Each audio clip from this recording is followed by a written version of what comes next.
만기까지 투자한다면 국채보다 투자하자. 주식에 대한 지식이 정말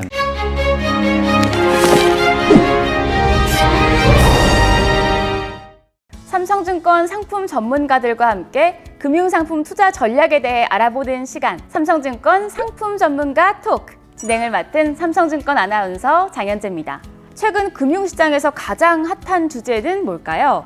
바로 금리 상승이 아닐까 싶은데요. 금리와 투자의 이야기, 오늘 여러분에게 소개해드릴 내용이 아주 많을 것 같습니다. 기대 많이 해주세요. 오늘은 삼성증권 상품 전문가 세 분을 모시고 금리 상승기의 금융상품 투자 전략에 대해 알아보려고 합니다. 본격적인 투자 전략을 알아보기에 앞서 삼성증권 랩 운용팀에서 대체 자산 운용을 담당하고 계시는 김우준 수석 모시고 현재 금리 상승 현상에 대한 의견을 들어보도록 하겠습니다.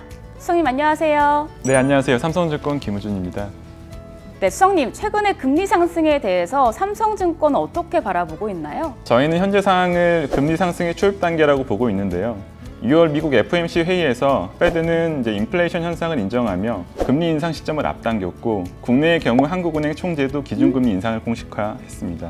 금리 상승과 관련하여 삼성증권 리서치센터 전망을 보면 미국채 10년 금리 기준으로 올해 연말 1.8%에서 1.9% 수준, 2022년 말 2.5%로 현재 금리보다 점차 상승할 것으로 전망하고 있습니다. 그리고 이런 상승 기조는 2024년까지 이어질 것으로 보여지고 있습니다.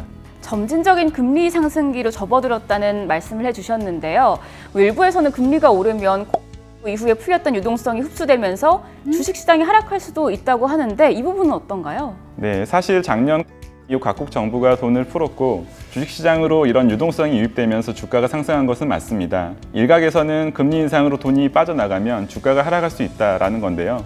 저는 다른 측면으로 볼 필요가 있다고 생각합니다. 네. 지금 금리를 올린다는 건 이제 위기를 벗어난 상황이고요. 경기가 좋아졌다는 것을 의미합니다. 과거의 사례에도 금리가 올라갈 때 경기가 좋았었고 주가가 같이 상승한 경우도 많았었습니다. 그럼 저금리 시기보다는 금리 상승기가 주식 투자하기 더 적합한 환경이라고 볼 수 있겠네요. 물론 과도한 인플레이션이 나타난다면 문제가 될 수도 있지만 지금은 인플레이션을 잡기 위해 금리 인상을 앞당기는 상황이라고 생각하시면 됩니다. 변이 바이러스 등 예상하지 못한 심각한 변수가 나타나지 않는다면 완만한 물가 상승과 함께 경기 호황이 동시에 나타나는 골디락스 환경이 이어질 것으로 전망하고 있습니다. 네, 금리 상승 현상에 대한 의견 잘 들었습니다. 그럼 수석님 잠시 뒤에 다시 뵙도록 할게요. 네, 감사합니다. 그럼 본격적으로 금리 상승기의 금융상품 투자 전략에 대해 한 분씩 모시고 이야기 들어보겠습니다. 먼저 삼성증권 채권 상품을 담당하고 있는 이재곤 주임 모시고 채권 투자 전략을 알아볼게요. 주임님 안녕하세요. 네, 안녕하세요. 삼성증권 이재곤입니다. 네, 주임님, 금리 상승기의 여러 가지 투자 자산 중에 금리 변동에 직접적인 영향을 받는 게 바로 채권일 텐데요. 금리 상승기의 채권 투자 이렇게만 하면 된다, 이렇게 소개해 주실 투자 전략법이 궁금합니다. 채권이 조금 생소하신 분들도 계실 테니 먼저 채권에 대해 간단히 설명을 드리겠습니다. 채권은 정해진 만기와 이자가 있는데요. 채권 가격은 앞으로 받을 이자와 원금을 현재의 금리로 할인하여 정해집니다. 채권을 처음 발행하는 시점에는 정해진 이자와 금리가 같습니다. 즉, 만기까지 투자한다면 금리 변동에 영향을 받지 않는데요. 사실 만기 전에 채권을 사고 파는 경우가 더 많습니다. 이럴 때 시중금리 변동에 따라서 채권 가격은 변하게 됩니다. 정해진 이자보다 시중금리가 높아지면 채권 가격은 하락하고요. 정해진 이자보다 시중금리가 낮아지면 채권 가격은 상승합니다. 그러면 요즘같이 금리가 상승하는 시기에는 채권을 만기 전에 팔면 손해를 볼 수 있겠네요? 네, 맞습니다. 특히 만기가 길어질수록 시중금리 변동에 따르는 가격 변동폭이 커지므로 주의하셔야 됩니다. 따라서 금리 상승기에는 만기가 짧은 채권에 투자하시고 만기가 되어 원금이 나오면 더 높아진 금리로 재투자하는 전략이 효과적입니다. 네, 만기가 짧은 채권에 투자하거나 더 높아진 금리로 재투자하는 전략 잘 알겠습니다. 수석님, 그럼 또 다른 투자 방법 있을까요? 네, 채권은 국채가 아닌 경우에는 부도의 가능성이 존재하고 신용 등급에 따라서 그 확률이 달라집니다. 금리가 상승하면 경기가 좋아진다 라는 말은 들어보셨죠? 네. 금리 상승기에 채권 가격은 하락할 수 있지만 경기가 좋아져서 부도율이 낮아지므로 실제 투자자의 기대 수익은 높아질 수 있습니다. 이럴 때는 국채보다 이자를 많이 주는 회사채와 낮은 부도 확률을 가진 하이힐드 채권에 선별 투자할 수 있어 오히려 채권 투자의 기회로 볼 수 있습니다. 다만 신용 위험은 늘 존재하므로 채권 투자에 유의하셔야 됩니다. 국채보다 회사채, 하이힐드에 투자하자. 이것도 좋은 방법인데요. 그렇다면 이제 제일 궁금한 걸 여쭤봐야겠죠. 그래서 어디에 투자를 해야 되나요? 실제 추천해주고 싶은 채권이 있다면 말씀해 주세요. 네, 먼저 만기가 짧은 채권으로는 전자당기사채, 단기채 펀드, CP를 제안드립니다. 앞서 말씀드린 것처럼 만기가 짧은 채권에 투자해서 만기가 돌아오면 높아지는 금리로 재투자를 하는 전략입니다. 다음은 금리가 높은 회사채와 신종자본증권입니다. 최근에 많은 투자자들의 관심을 받고 있는 신종자본증권은 주식과 채권의 성격을 동시에 가지는 유가증권입니다. 기업이나 금융사의 자본 확충을 위해 발행하는데요. 동일 신용, 만기 대비 투자 수익률이 상대적으로 높은 장점이 있습니다. 다만 신종자본증권은 만기가 영구적인 특징을 가지고 있으며 일반 채권, 후순위 채권 대비 낮은 변제순위, 원금 상각 조건, 이자 지급 정지 등의 위험이 있으니 투자에 유의하셔야 됩니다. 마지막으로는 물가연동 국채입니다. 물가연동 국채는 정부에서 발행하는 국채로 원리금이 물가에 연동되어 수익을 결정하게 되는 채권입니다. 향후 경기 확장 국면에서 물가가 상승할수록 좀 더 나은 투자 수익률을 기대할 수 있습니다. 물가채의 경우 물가 상승률에 따라 변동하기 때문에 약정금리는 아니지만 포트폴리오의 일부 편입하셔서 인플레이션에 대비하는 용도로 활용해 보시기 바랍니다. 근데 채권에 대한 직접적인 투자 경험이 부족해서 망설이시는 분들도 계실 것 같은데요. 혹시 채권에 간접적으로 투자할 수 있는 방법도 있을까요? 네, 물론 있습니다. 바로 공모주 하이힐드 펀드입니다. 자산의 70에서 80% 정도는 하이힐드 채권에 투자해서 이자 수익을 추구하고 나머지는 요즘에 핫한 공모주에 투자해서 알파 수익을 낼 수 있는 펀드입니다. 조금 더 자세히 설명하자면 하이힐드 채권은 신용도가 낮은 기업이 발행하는 채권인데요. 우량 기업이 발행하는 채권보다 부도율이 높기 때문에 이자를 더 많이 주게 됩니다. 금리 상승기, 즉 경기가 좋아지는 국면에서는 이러한 기업의 부도율도 낮아집니다.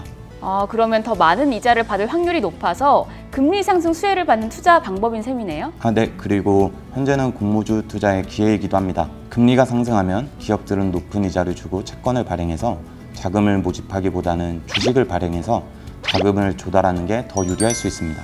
경기가 좋고 주식시장이 화랑이면 높은 가격으로 상장할 수도 있고요. 이러한 이유로 한국의 공모주 시장은 2020년 하반기부터 국내 개인 투자자들의 자금이 대거 유입되며 유례없는 화랑을 보여주고 있습니다.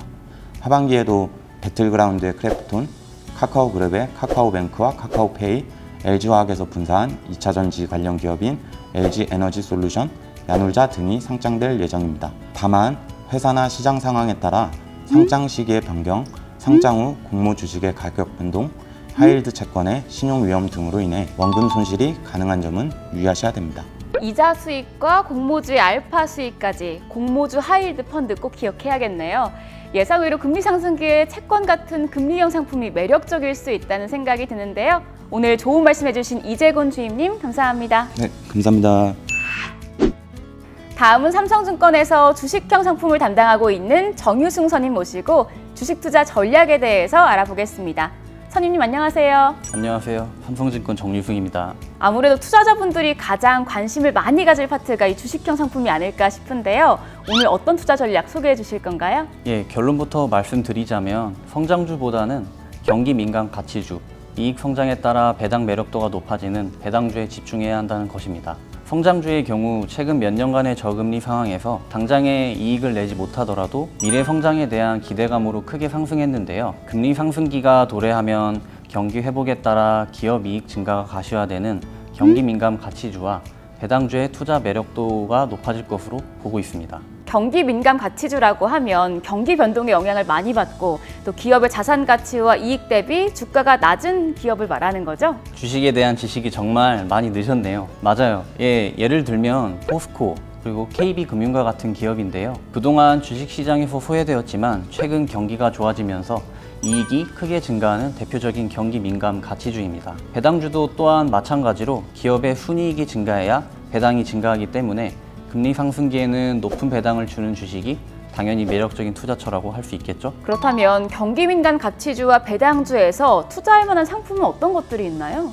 상품을 먼저 말씀드리기 전에 투자하는 방법에 대해 간략히 소개해 드리려고 하는데요. 요즘은 개인들의 직접 투자가 대세지만 개인이 모든 금융시장을 모니터링하고 의사결정을 하여 투자하기에는 많은 시간과 노력이 들지 않습니까? 그렇기 때문에 펀드, 랩 서비스와 같은 간접 투자 상품을 활용하여 전문가의 도움을 받아 편리하게 투자할 수 있습니다. 경기 민감 가치주에서는 한국밸류 10년 투자 펀드와 파인 투자 자문의 자문을 받아 일임 운용해주는 엠파인 랩 서비스가 있습니다.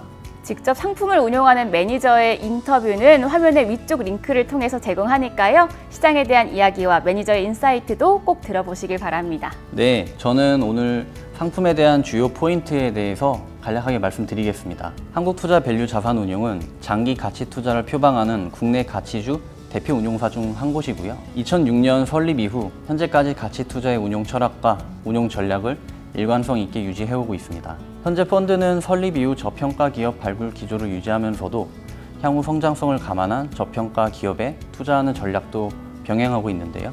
가치주 그리고 성장주 논란 측면에서도 좋은 투자 대안이 될 수 있을 것 같습니다. 다음은 엠파인 랩 서비스입니다.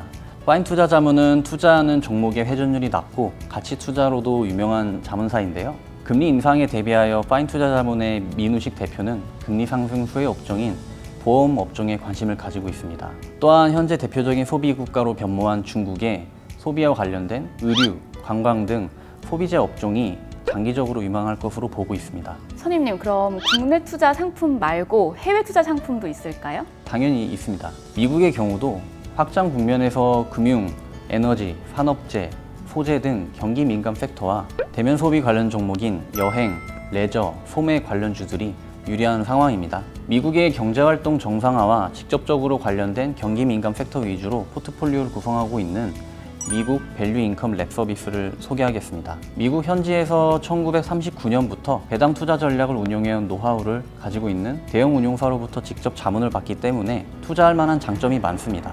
네, 이렇게 경기 민감 가치주 관련 상품을 봤으니까요. 이제 배당주 관련 상품도 알아볼까요? 왠지 배당을 준다고 하니까 더 관심이 가는 것 같아요. 예, 오랫동안 투자자들의 관심이 배당주로부터 멀어졌었는데요. 최근 작년 말 이후부터 기업의 배당과 순이익이 다시 증가세로 전환되면서 배당주 펀드로의 자금 유입이 본격화되고 있습니다. 현재 배당주 펀드에 투자하기 좋은 시점으로 보고 있는데요. 국내 배당주 펀드의 시초인 베어링 고배당 펀드에 주목해주세요. 펀드 설정 이후 19년간 일관되게 배당주 투자 원칙을 가지고 있습니다. 기업의 내재 가치 및 성장성을 바탕으로 배당 수익률이 우수한 기업에 투자하고 있습니다. 이 베어링 고배당 펀드를 추천하시는 이유가 따로 있을까요? 어떤 차별화된 장점이 있는지 궁금해지는데요. 예, 다른 배당주 펀드와는 달리 단순히 배당을 많이 주는 기업이 아닌 배당의 퀄리티, 즉 이익의 증가를 바탕으로 배당이 증가하는 기업에 투자하고 배당 정책의 개선 등으로 배당이 증가할 것으로 예상되는 기업에 투자하고 있습니다. 2016년 8월 이후 운용력 교체 없이 일관되게 운용하고 있다는 점도 큰 장점입니다. 다만 배당주 투자 역시 주식 투자이기 때문에 변동성에 따라서 투자 원금 손실이 가능하다는 점은 유의해 주시기 바랍니다. 네, 주식 투자 전략에 대해 포인트를 잘 정리해 주신 정유승 선임님, 감사합니다. 감사합니다. 다음은 채권, 주식 말고 다른 투자 대안에 대해서 알아볼 텐데요. 앞서 함께 해주셨던 김우준 수석님 다시 모시고 이야기 들어보겠습니다. 수석님, 저희가 지금 금리 상승기의 투자 전략에 대해서 알아보고 있는데요. 자산의 종류는 워낙 많잖아요. 채권이나 주식 말고 다른 투자 대안은 뭐가 있을까요? 제가 설명드릴 대체 자산은 이제 원자재, 비상장 주식, 인프라, 부동산 등을 말합니다. 네, 원래 기관 투자자 중심으로 투자되었는데 최근에는 개인 고객들도 투자할 수 있도록 다양한 라인업이 구성되어 있습니다. 이후에 가장 많이 상승한 자산은 주식이 아니라 바로 원자재입니다. 유가를 비롯해서 천연가스, 철강, 그리고 최근에는 굴이나 농산물 등이 풍부한 유동성을 바탕으로 저점 대비 3배에서 4배 이상 상승했습니다. 현재 시점에서는 그동안 충분히 상승했다는 점, 그리고 앞으로 유동성이 축소가 될 거라는 점, 마지막으로는 원자재 그 자체로는 이익을 창출하지 않는 자산이라는 점을 바탕으로 현재 원자재 투자에 대한 매력이 그닥 높지는 않습니다. 수석님, 최근 들어서 원자재 가격이 정말 많이 오르기는 했어요. 그러면 원자재 말고 추천해 주실 만한 대체 자산은 뭐죠?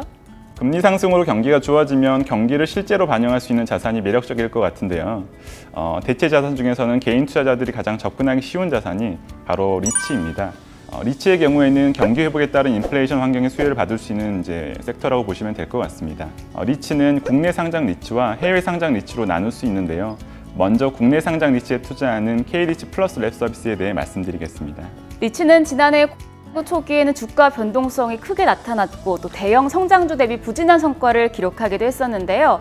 올해는 경제 정상화 기대감으로 리츠의 주가가 다시 상승 흐름을 타고 있는 모양새입니다. 수석님, K 리츠 플러스 랩 서비스 어떤 투자 매력이 있을까요? 최근과 같은 경기 확장 국면에서 인플레이션에 대응하기 위한 완만한 금리 인상은 오히려 리츠에 긍정적인데요. 금리 인상분을 임대료에 전가하여 임대 수익을 보완할 수 있고 배당금이 증가되고 부동산 가치를 재평가하여 수익이 늘어날 수 있는 구조로 되어 있습니다. 국내 상장 리츠에는 다양한 섹터가 존재하는데요.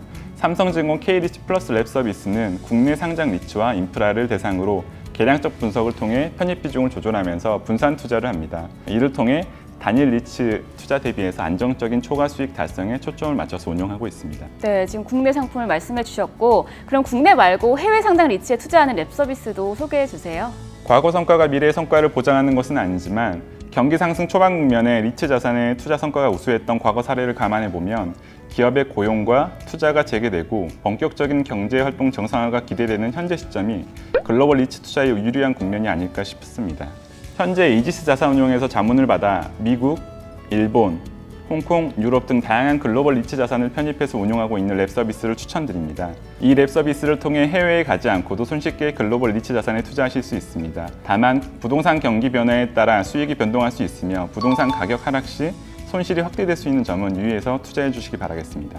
네, 오늘은 삼성증권의 새 전문가를 모시고 금리 상승기의 투자 전략에 대해서 채권, 주식, 대체 자산으로 나눠서 알아봤는데요. 금리 상승 환경을 점검하고 관련한 금융상품은 무엇인지 다들 잘 기억하셨겠죠? 앞으로 더 많은 금융상품에 대한 투자 정보를 드릴 수 있었으면 좋겠습니다. 오늘 좋은 말씀 해주셔서 감사합니다, 수석님. 네, 감사합니다. 금융상품도 언제나 삼성증권과 함께 저희는 다음 시간에 또 만나요. 안녕!